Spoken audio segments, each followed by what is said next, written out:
né, Rodrigo, no começo de tudo, que você precisa do fim para explicar o começo do começo para fazer sentido o fim, né? Esse grande ciclo meio dark aqui das coisas, né, da série. Vamos voltar pro Éden? Cara, eu queria entender, assim, qual que é essa relação? Por que é tão importante essa história pro fim de tudo? Vamos lá. Em primeiro lugar, se tudo isso for uma metáfora, uma parábola, e uma o fim está próximo? É uma pergunta que todo mundo quer saber. Pergunta, né? O fim está próximo? Eu vou respondê-la.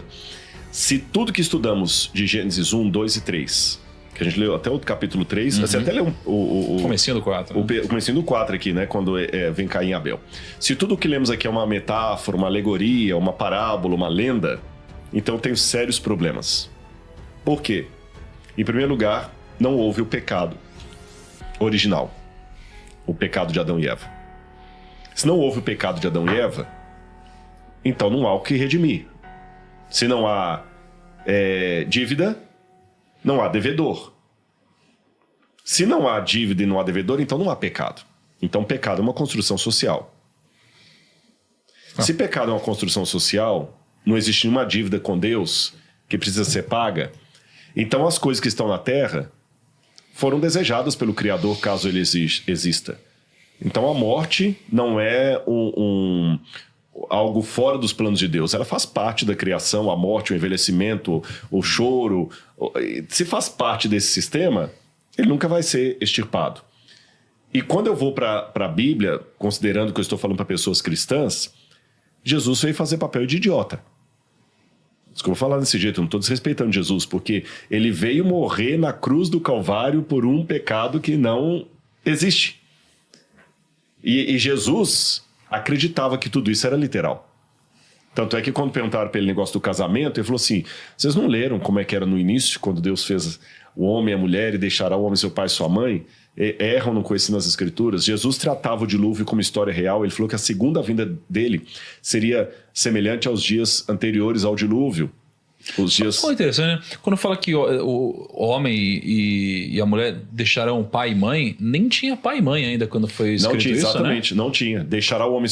Ali eles iam iniciar... eles iriam iniciar como seria o formato da família. Pô, e Moisés já estava escrevendo sobre como deveria ser, mesmo não sabendo que aconteceria. Deus inspirou, de fato. Exatamente. Esse pecado que iria... Você vai começar com vocês e daqui por diante vai ser assim. Vocês estão juntos aqui comigo. Quando vocês tiverem filhos, eles vão se casar também. E em tese não teriam filhos, né? Se continuasse a jornada do jeito que estava indo, né? Em tese não teriam filhos. Não, sem pecado se fala? Não, sim, teriam filhos, porque não? Éden, sim, filhos. porque a ordem de Deus crescer, e multiplicar e encher a terra é uma ordem anterior ao pecado. Então faz sentido, é verdade. A ordem anterior ao pecado, não é depois do pecado. Entendi. O ponto é que a gravidez teria dores. Exatamente, que não haveria antes isso. Não haveria. Agora, um ponto importante aí é deixará o homem seu pai e sua mãe. Essa parte, deixa eu abrir um parênteses nisso aqui, depois eu entro na questão do fim. Isso é tão forte para hoje, porque o que a gente está menos tendo hoje? Jovens que assumem responsabilidade no lar. Hoje nós estamos vendo uma galera aí que o cara tá com 38, 40 anos. Alguns até tem uma namorida ali e tudo mais, mas o pai ainda tem que mandar dinheiro porque ele não consegue fechar as contas da casa. Ele não consegue. E o que mais curioso, ainda é arrogante para falar que os pais não sabiam de nada.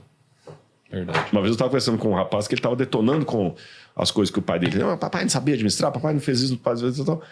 E ele estava cuidando de algo que ele recebeu de herança. Aí a questão é, com a sua idade, o que seu pai já tinha?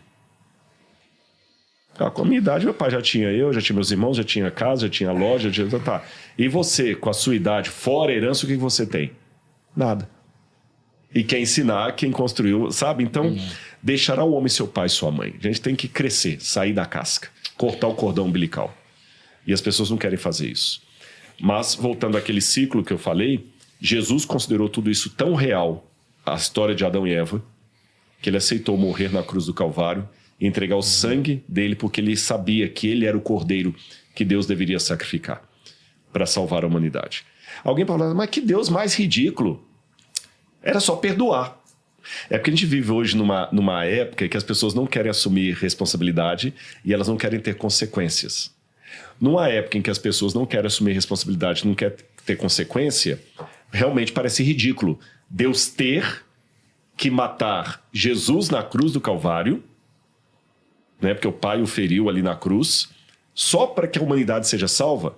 Na mentalidade de hoje, era mais fácil Deus falar assim, galera, tá bom, olha, tá perdoada, não faz de novo não, tá bom, eu também errei que eu devia ter colocado a árvore no meio, vou tirar a árvore, beleza? Não faz de novo não, hein? Não, não é por aí. Com Deus a coisa é diferente. Os atos têm consequências. Ainda que vivamos numa época em que as pessoas não queiram isso, isso acontece.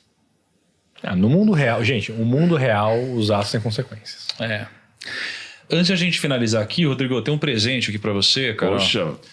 O meu novo livro que lancei essa semana. Olha, depois eu quero a assinatura aqui. É O Homem que Comprou o Tempo, cara. É uma história super interessante que visa trazer conhecimentos muito profundos e princípios sobre dinheiro, prosperidade, escala, investimentos, negócios. E a gente passa nessa história por alguns personagens bíblicos que aparecem. Então, o protagonista ele aparece, por exemplo, na prisão junto com José do Egito. Ele acaba enxergando Abraão no meio da viagem dele e muitos outros ele vai transformando, né, algumas partes do caminho através dos conhecimentos que ele tem sobre negócios e dinheiro. E isso vai conectando ele com a filha de alguma forma. Então é um livro muito interessante e, poxa, acho que até hoje com certeza é o mais próximo de uma obra-prima que eu já fiz junto com o meu time. Espero que você goste aí. Eu tô olhando uma coisa que eu gosto de aforismos e resumos assim, né? Muito bom, cara. Fora que ficou lindo, né? Assim, ficou bem bonito. Olha aqui, ó. Abri acidentalmente aqui, né? Aí tem uma aqui. Haveria um retorno para ambos ou estariam destinados a vagar pela história eternamente em busca de uma saída que talvez não existisse? Acho que isso aqui até seria uma pergunta retórica sobre a história de Adão e Eva, né? Quando eles caíram, eu sei que não imagino que aqui você está falando disso, mas eu digo assim, eu estou fazendo uma analogia, né? Haveria retorno para ambos ou estariam destinados a vagar pela história eternamente em busca de uma saída que talvez não existisse? Cara, essa parte é muito boa. Finalmente teve um retorno. Obrigado, vou ler com carinho, depois assina para mim. Inclusive, se você quiser ler o meu livro novo, O Homem Comprou o Tempo, ele está disponível na Amazon.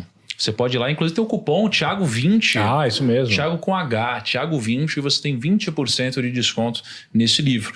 E você que já tem o livro, não esquece de ir lá na Amazon e dar 5 estrelas, dar um review pro nosso livro. Posta nos stories e marca o Primocast, a gente reposta. E não esqueça, se você quer estudar na pós-graduação em Arqueologia, História e Interpretação da Bíblia com Rodrigo Silva, o link está aqui na descrição. Grande abraço, até o próximo episódio e tchau.